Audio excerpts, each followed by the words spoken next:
Container ভর্তি নিষিদ্ধ আতশবাজি উদ্ধার জলপাইগুড়িতে। গ্রেফতার চালক। জলপাইগুড়ির পাহাড়পুর এলাকায় অভিযান চালিয়ে কন্টেনার ভর্তি নিষিদ্ধ আতশবাজি উদ্ধার করল কোতোয়ালি থানার পুলিশ।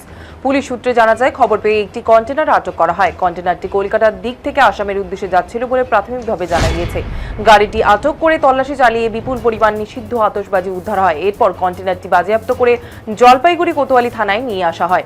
ঘটনায় গাড়ি চালককে গ্রেফতার করেছে পুলিশ। এই বিপুল পরিমাণ নিষিদ্ধ আতশবাজি কোথা থেকে আনা হয়েছে এবং কোথায় নিয়ে যাওয়া হচ্ছিল তা খতিয়ে দেখতে তদন্ত শুরু করেছে কোতোয়ালি থানার পুলিশ।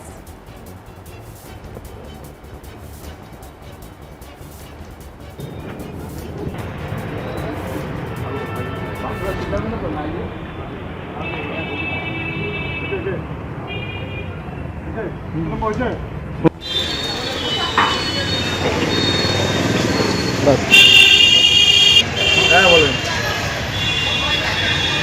হচ্ছে না খবর দেওয়া যাবে না। হ্যালো, হ্যাঁ স্যার, আমরা থানাতে আছি।